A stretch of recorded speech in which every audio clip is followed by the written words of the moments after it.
Vam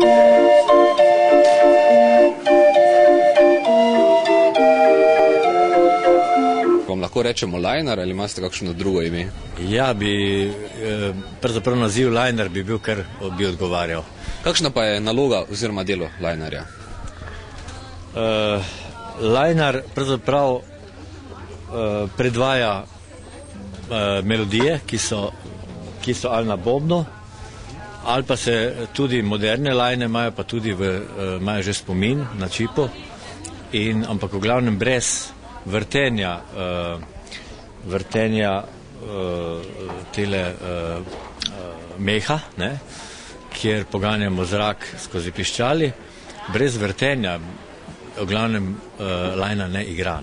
To se pravi, liner ima glavno vlogo, da je seveda zraven tega, da je oblečen tako, kot mora biti, cilinder, potem frak, zloščeni čevlji, rokavice, to je ena obvezna oprema in vrti tole ročico in s tem meh poganja, skozi meh poganja zrak skozi piščali, v tej lajni je recimo okrog 80 piščali, ki vsaka proizvaja pač svoj ton, in če vzamemo recimo bobn, ki je noter, ta bobn ima recimo luknjice in tam, ki je luknjica, zrak pihne ven in tisto piščal sproži in tak se pride do določenih tonov in zvokov in se ustvari pesmica.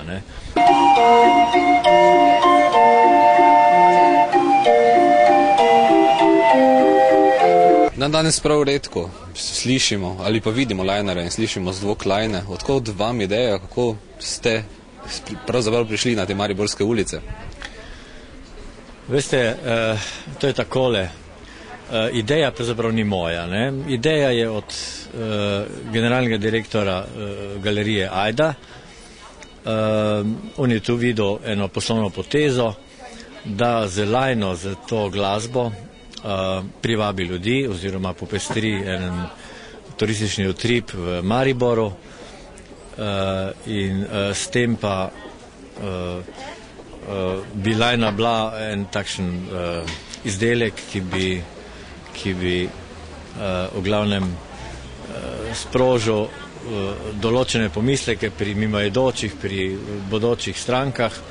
Prvič, da jih z glasbo spravi v eno dobro voljo, kar se tudi odraža, recimo starejši ljudje tu vidijo eno nostalgijo, se spomnijo na stare čase, mladi otroci pa pravzaprav z odprtimi ustmi poslušajo to glasbo in si jo bojo za večno celo življenje zapomnili. Pa je vaša lokacija točno tu pred trgovino ali načrtujete tudi kakšne mestne obhode? Ste že prava atrakcija Maribora pravzaprav? Gleda, da je to že tak, zato ker že pol leta se to dogaja in glavno moj teren je pravzaprav pred trgovino Ajda, tukaj na trgu Levna Štukla, nasproti vaše Večerove hiše in seveda bom pa tudi igral v bližnjih ulicah v centru mesta, se pravi Gosposka, Vetrinska, trg, Grajski trg. Moram še posebej poudariti Poštno ulico, kjer je neverjetno ogromno pozitivne energije in ljudje sodelujejo pri tej glasbi. Ta lajna je pravzaprav ena replika izjemno stare lajne, odkot pravzaprav izhaja? Ja, prav ta lajna je pravzaprav replika 200 let stare lajne. Lajne so pa pravzaprav izhajajo, to je ena miniaturne orgle so pravzaprav.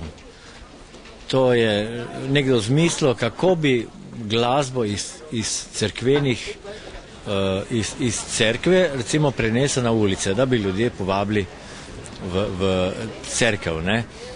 In je napravil miniaturna orgle pravzaprav. In recimo te lajne izdelujejo v Nemčiji, prav tovarna Dilajka se imenuje, kjer izdelujejo te lajne in orgle. ena največja svetovnih firm in izdeluje pravzaprav, bi rekel, kar precej vrst lajn, odvisno je, kakšno je ohišje, ne. Tu je recimo ohišje ročno z vzorci pobarvano, ne. Imamo pa lajne tudi, ki so z intarzijo in recimo ali pa z železnimi kolesi, lesenimi kolesi. Tako da, ampak princip je vedno osnovni, da je to noter bobn z perforiranim trakom, ki ustvarja določeno glasbo. Dejstvo je, da je lajnar tudi ulični glasbenik, se tako kot za uličnega glasbenika tudi lajnarju spodobi dati kakšen evro.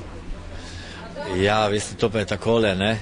Lajnar pravzaprav sploh ne igra za denar, ne.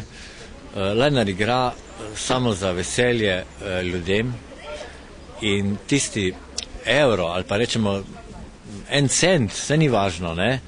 Tu pa rade volje ljudje, pravzaprav bi radi nekaj podarili, ampak tu se gre samo za nekako želiš srečo sebi in drugim in s tistim evrom to poudariš. To je kot, bi rekel, kakšen vodnjak sreče in noter vržiš tisti, rekel, kovanec, ni zdaj važno, kaj je, ne, pravzaprav, ne, za svojo srečo in srečo drugih.